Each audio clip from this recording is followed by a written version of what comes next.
logistik. Badan Urusan Logistik ini hadir untuk mengendalikan stok dan juga harga beras secara nasional. Logika pemerintah saat itu, kalau harga beras stabil, maka perut kenyang. Kalau perut kenyang, maka stabilitas politik itu bisa tercipta. Kedua, revolusi hijau, modernisasi yang memaksa. Saat itu, Orde Baru mengadopsi sebuah program yang dinamakan dengan revolusi hijau. Dalam implementasinya terdapat beberapa fokus utama dari program revolusi hijau ini. 1. Bibit unggul. Para petani itu mereka diwajibkan untuk kemudian menanam padi varietas tertentu yang butuh banyak pupuk kimia dan juga pestisida. Yang kedua, infrastruktur masif. Pembangunan irigasi besar-besaran difokuskan untuk sawah padi, bukan untuk lahan jagung, sagu, maupun ubi. Dan ketiga, stigmatisasi pangan lokal. Akhirnya pada saat itu muncullah stigmatisasi pangan lokal, di mana secara tidak langsung, kalau misalkan lo makan untuk mengenyangin perut selain nasi, kayak misalkan lo konsumsi jagung, atau misalkan sagu, atau kentang, dan lain sebagainya, itu saat itu mulai dianggap sebagai sebuah kemiskinan dan keterbelakangan. Karena nasi diposisikan sebagai sebuah simbol kemajuan, kemakmuran, dan kesejahteraan.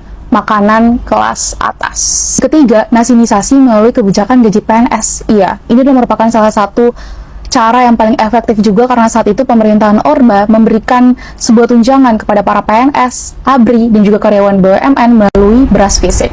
Dan kebijakan ini membuat orang-orang yang kemudian tinggal di luar Jawa yang tadinya mungkin menjadikan makanan pokok kayak sagu, jagung, atau bahkan ubi mulai kemudian beralih atau mulai bergeser ke nasi atau beras. Dan kebiasaan ini akhirnya mulai menular tuh ke masyarakat umum yang menganggap bahwa gaya hidup pegawai pemerintah nih kayaknya harus makan nasi, dan ini merupakan gaya hidup orang kelas atas, so ditiru dan ya dilihat sebagai standar kemakmuran. Apa dampaknya dari kebijakan yang condong ke beras ini? Pertama, hilangnya pengetahuan lokal. Budidaya tanam pangan lokal seperti jagung, umbi-umbian, dan lain sebagainya tidak kemudian menjadi sebuah prioritas dari para petani karena tidak ada dukungan, baik itu dukungan pasar maupun teknologi dari pemerintah.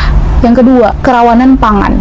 Yes, daerah-daerah yang secara ekologis sejatinya mungkin tidak cocok untuk kemudian ditanami padi, kayak misalkan yang terjadi di NTT maupun Papua atau tempat-tempat atau wilayah lain, mereka harus dipaksa bergantung bahkan sampai hari ini pula dengan beras atau impor dari Jawa.